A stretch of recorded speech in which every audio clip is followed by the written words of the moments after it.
Literatura. Ya saben que todos los martes tenemos ese espacio que presentamos junto con mi colaborador, amigo personal, un escritor encomiable, no sé, al cual me he leído su último poemario, ya se lo he dicho. De hecho, en mi Facebook personal, yo ya he subido una foto y he hecho mi comentario al respecto. Precioso poemario que, por cierto, Egunon, Roberto Lastre, no está todavía presentado. No está presentado, no. Pero se hará la presentación. Sí, es ¿no? que dice que las cosas de Palacio van despacio.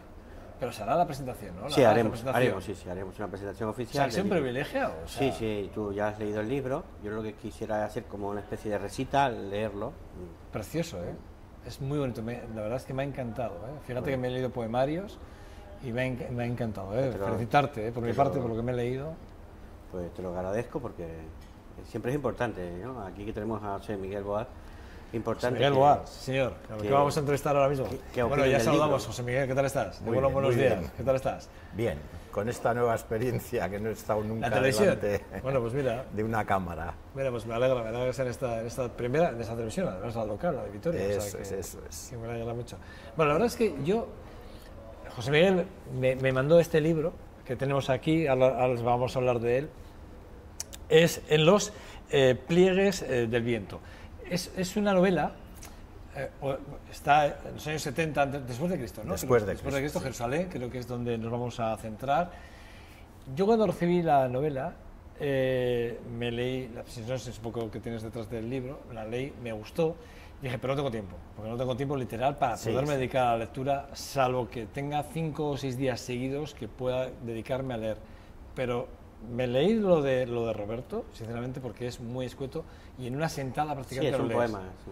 O sea, es prácticamente te sientas y en una horita, si lo lees con tranquilidad, respirando, porque es un poemario, evidentemente, pues en una horita bien leído, interiorizándolo, lo haces. Pero claro, una novela, ¿cuántas páginas tiene? 500. 500 páginas. 502 pone. 502. Sí. A Roberto le costó que es una semana. Sí, pero sale muy fácil, es un estilo muy fluido, después es muy interesante porque, claro, José Miguel hace una cosa, que le íbamos a preguntar toda el acopio de información que tuvo que tener para eso, ¿no? Documentarse para la hemos tenido aquí casualmente un punto de conexión que es Plinio, Cayo Plinio II, que fue procurator fisci y escribió también una obra muy interesante, y coincidió que Plinio estuvo por aquí, porque en el año 72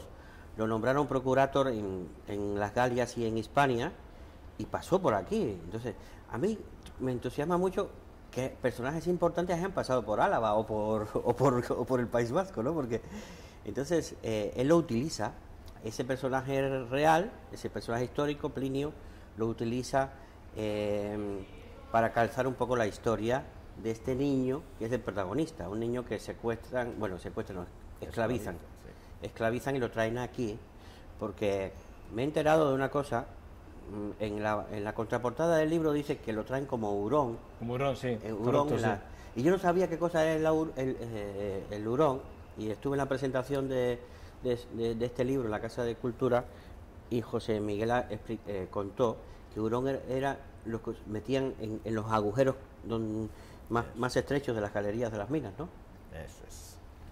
Eso es una denominación que hago yo, pero eso, cuando estaban excavando en las minas de plata de Oyaso, en este caso que lo traen esclavizado al pobre chaval, cuando aparecía una grieta, pues ahí no cabe una persona madura, pues utilizaban niños para colarse y les enseñaban un poco cómo eran las características de las diferentes rocas, y si veían alguna interesante sacaban con una piqueta una muestra y se la llevaban al mineralogista, que le llamo yo, y así es como... Sí, te acaban una muestra, a ver, ¿esto sirve o no sirve? Seguimos por aquí, ¿no? Claro, pero estamos hablando de niños. Eso, niños esclavos. Seres humanos, esclavos, que se utilizaban para sacar muestras de entre roca. otras cosas. Entre otras cosas. En la caída de Jerusalén, creo que en algún sitio leí que esclavizaron a 70.000 judíos. Era una ciudad grandísima en aquella época. Los celotes llevaban ya unos cuantos años dando guerra a los romanos, se refugian aprovechando la Pascua judía dentro de Jerusalén porque los estaban ya machacando, y las tropas de Tito hacen un cerco de Jerusalén brutal. Los tienen desde abril hasta agosto sin dejar entrar ni salir a nadie. Habían excavado bastantes túneles en el subsuelo de Jerusalén para poder entrar y salir, pero o sea, no había comida, fue un desastre. El 6 de agosto hacen una primera incursión, rompen 2 murallas y masacran a un montón y esclavizan a un montón, y dejan la tercera muralla que cerca un poco el templo de Jerusalén, las zonas donde vivía la aristocracia. Esa la dejan, y el 20 y tantos, el 26 o no sé qué de agosto, entran a saco. Y casualmente el protagonista era de una familia de panaderos, está repartiendo un saco de panecillos recién horneados, porque la aristocracia ya no tenía ni leña ni nada, y el padre había sido previsor viendo lo que podía pasar, había comprado harina en cantidad y leña, y pues eso, todavía podía cocinar panes y los cambiaba por otros alimentos porque es que no había nada. ¿Cómo te surge la idea de la novela? ¿Dónde surge la idea? La novela se cuece durante mucho tiempo. Durante mucho tiempo yo desde jovencito leía pues eso, las teorías, bueno, todo lo que había sobre los vascos de Julio Caro Baroja, de tal, y me había hecho ya mi composición del lugar. Llego a leer a Plinio y hace ya el emperador Augusto, cuando acaba con las guerras cántabras, hace una división de España, y Estrabón nos dice que hay unos pueblos, quien compone, divide España como en conventos jurídicos, le llaman ellos, pues como capitales para dirimir administrativamente los asuntos que chocaban entre los pobladores, ¿no? Entonces en Clunia engloba a un montón de pueblos. Se supone que de unas costumbres o alguna cosa similares a los vascones los mete en César Augusta. Los vascones, según Estrabón y Plinio, estaban desde Oyaso, era su salida al mar, todo el norte del Pirineo hasta más allá de Huesca. Y lo que son el resto de tribus bárdulos, caristios, autrigones, los bárdulos ocupaban el este de Álava y el este de Guipúzcoa, desde la desembocadura del río Oyarzun, dicen ahora, del Bidasoa, decían antes, hasta el Nervión, hasta el Deva. O sea, que tiene...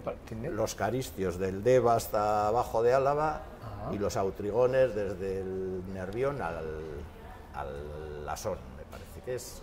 Tocaban zonas de Vizcaya, zonas de Álava, más occidentales, y parte de Burgos.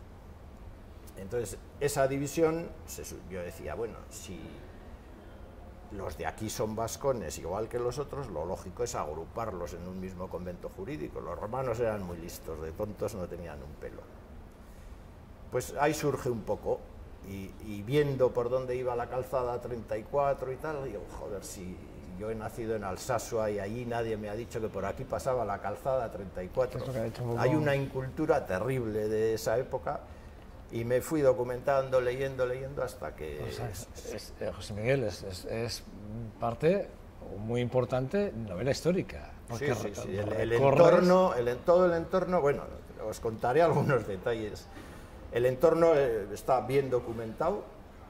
Habrá gente que no esté de acuerdo con esas teorías de lo que decía Plinio. Bueno, Plinio, pero ahí está. Pero Plinio lo dijo y ahí está escrito. Es un documento. Y eso no ha seguido, bueno, luego he tirado de otros autores más modernos, pero Sánchez Albornoz, que se supone que no era fascista ni franquista, estuvo 40 años exiliado por ahí. Nada sospechoso.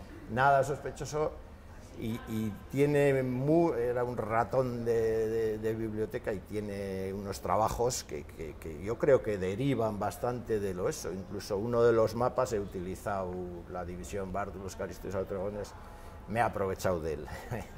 Bueno, lo voy a hacer. Sí, eso es lo bueno que tiene la novela, ¿no? Que por eso que está gustando mucho, porque es decir, da una información que es bastante buena de esa época, ¿no? Claro, pone a un personaje de ficción que es este niño llega a hacer a descubrir allí plata que por cierto el nombre de plata vino mucho después porque lo trajeron de América. Plata le llamaban en quechua a las láminas, a las planchas que sacaban de las minas. Sí, galena argentífera y de sacaban. Sí. Entonces, pues, este chico finalmente se enferma y lo llevan a curar con una señora vasca, y es entonces cuando este niño se entera un poco de esa cultura vasca o local, vamos a llamarle cultura local. Entonces, eso es otra cosa, otro detalle muy interesante de la novela, es decir, porque ya la cuestión de vasco viene mucho después, ¿no? Pero ya se ve en lo local, ¿no? Vasco en aquella época eran vascones, que parece que deriva de varscunes, que era como denominaban los celtas a los que vivían en las montañas, como a los montañeses, los varscunes, ¿eh? Yeah.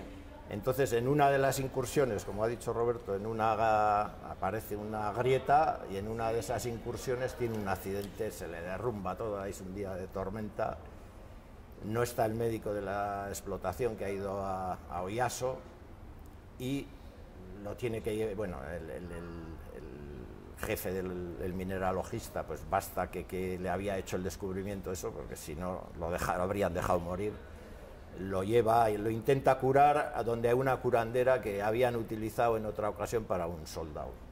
Y entonces esta, que tiene un encuentro inicial y era muy crítica con el uso de niños como esclavos, pues al final le tiene un compromiso de que no se lo llevará hasta a las minas de nuevo hasta que no esté recuperado. Y después de bastante año, 2 años casi que está ahí con ellos, llega un día un soldado y dice tiene que volver para allá. Él ya era libre, ya estaba recuperado, estaba feliz, y otra vez se tiene que enfrentar a la esclavitud. Pero ahí está Plinio. Ahí aparece Plinio. Plinio era, además de procurador de la Hispania tarraconense, era digamos, el jefe el que tenía el control sobre todas las minas. Lo mismo las médulas que sacaban oro ahí en León, que todas las demás explotaciones con posibilidad de riqueza.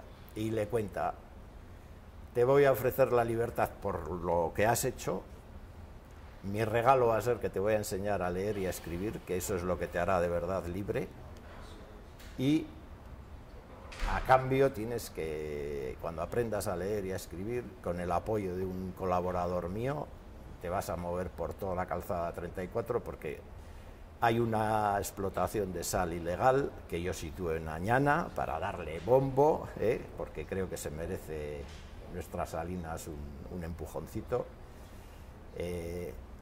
Vete recorriendo la calzada a ver si descubres alguna pista. Tú no te preocupes ni te mezcles en nada, solo si descubres alguna pista que pues aquí venden sal y es ilegal y tal.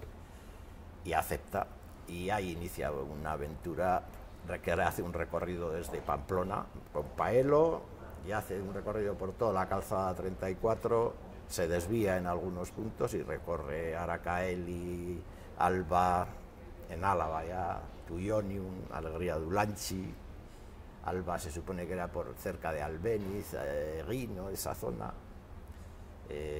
pasa por Suesatio, por Arcaya, pasa Bembeleia, pasa unas aventurillas, y al final va al el Valle del Cuartango, le llaman así porque allí estuvo acampada la Cuarta Macedónica, y antes de las guerras cántabras. Y muchos de los legionarios, cuando se jubilaban tras 20 años de servicio, les daban la paga que les correspondía, les daban la ciudadanía romana, y imagínate un legionario después de 20 años que había trotado por todo el mundo, pues la mayoría se asentaban en las zonas que estaban y compraban un terreno, formaban sus fundus, que eran una especie de granjas y con tierras y demás. Roberto, tú cuando has leído la novela, ¿qué es lo que más te ha llamado la atención de la novela? Lo que más te ha llamado la atención, porque no, está claro que es muy histórica, yo hasta ahí... No, a mí me llamó la atención porque, claro, cuando tienes una idea, porque ya hablábamos antes un poco, decía, bueno, tú tenías una idea de lo que querías con la novela, es decir, poner a un niño que hiciera un recorrido por toda esta zona, en esa época, en fin, ¿no? Pero, ¿cómo consigue que atrapar al lector? Porque cuando Plinio le da esa misión, que es, oye, mira, me están robando sal y no sé de dónde viene, se mete un elemento muy moderno, como que hay un pesquisador detrás de un contrabando, ¿no? Entonces se mete el elemento de contrabando y eso le da al lector moderno una posibilidad de internarse más en la trama de la novela y entonces enterarse de todo esto que está diciendo él, que es muy útil. Es decir, yo creo que a veces que en la enseñanza de la historia, si se hace de esta manera, en que yo te pongo un personaje para que tú entonces, mientras él hace sus operaciones, sus aventuras, sus acciones, esas cosas inesperadas que no esperas que pasen, que es lo que le da al lector lo que le llaman enganchar, ¿no? Un poco con la historia. Yo creo que esto él lo supo hacer. Es decir, al aplicar todo esto, esta pesquisa de un contrabando, pues hace que le da a la novela entonces ya una línea en el argumento muy fluida y llegas hasta el final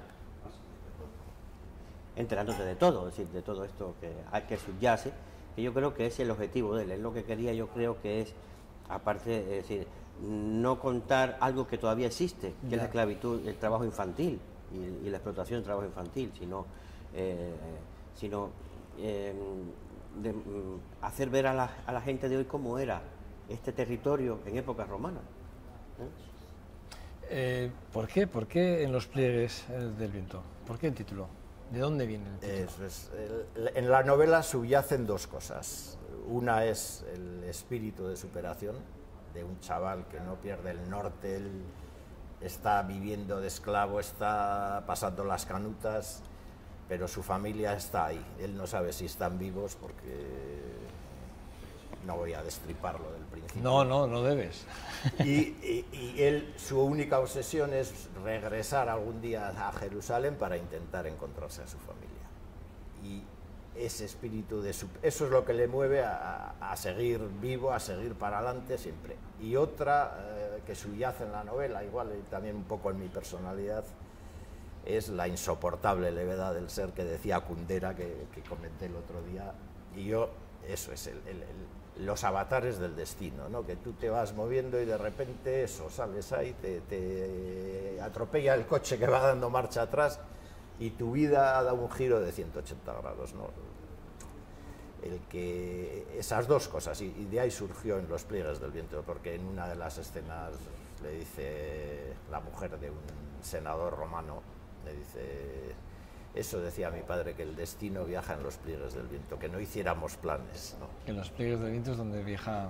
Sí, qué bueno, sí. bonito, qué bonito. Bueno, los pliegues del viento, José Miguel Boal, al que hemos tenido la ocasión, el placer de poder entrevistar. Este es su libro, esta es su portada, quédese con ella, porque por cierto está todo agotado en Elcar, ¿me has En dicho, Elcar ¿no? se ha agotado, sí. Y ya vamos a por la segunda tirada, entiendo. Segunda edición. Están preparando ya la segunda edición, pero bueno, quedan en Librería Ayala, quedan libros, en el Corte Inglés quedan libros, la Casa del Libro creo que ya les han llegado los libros, y algunas otras librerías que me han dicho algunos que las han encargado en las librerías de su barrio y que han dicho que iban a pedir. Bueno, pues Le vamos a dar un poco bombo, vamos a hacer, el jueves tengo una presentación en Bilbao, en la Casa del Libro, vamos a hacer presentaciones en Pamplona, en Oyaso, entonces queremos darle un poco Contento. dimensión para ver si... ¿primera novela o no? Porque al Primera final novela, lo que pasa es que yo empecé... tienes más cosas Sí. escritas, pero bueno. Yo empecé de chaval escribiendo poesía y tengo para libro y medio, 2 libros o 3 de O sea, poesía. quieres a Roberto, puedes hablar con Roberto. Luego me pasé a los relatos cortos y de ahí surgió un poco la idea.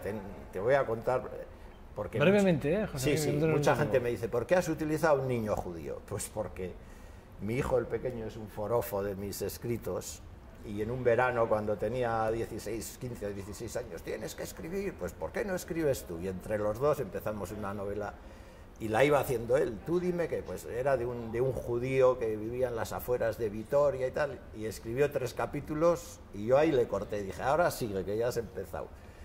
Y como era un judío, empecé a dar vueltas para atrás, a ver en qué año llegaron los primeros judíos, y bueno, se supone que ahí llegaron los primeros esclavizados. Ah, Sí, qué sí. bueno. Roberto, Un placer.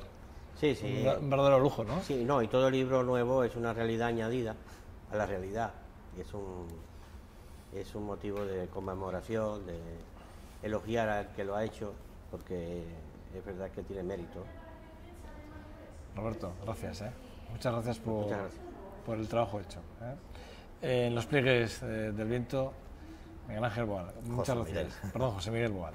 Muchas gracias. Casi te cambio el nombre otra vez. Sí, sí. Muchas gracias, de verdad. Un placer. Y bueno, ya saben, si lo quieren, a la librería, a comprarlo. Segunda edición en breve, pero hay libros, a comprarlos. Vale, sin más. Muchas gracias a los dos. Vale. Vale, gracias Bueno, a a ustedes vosotros. nada. Pausa para publicidad. Regresamos en un minuto. Hasta ahora.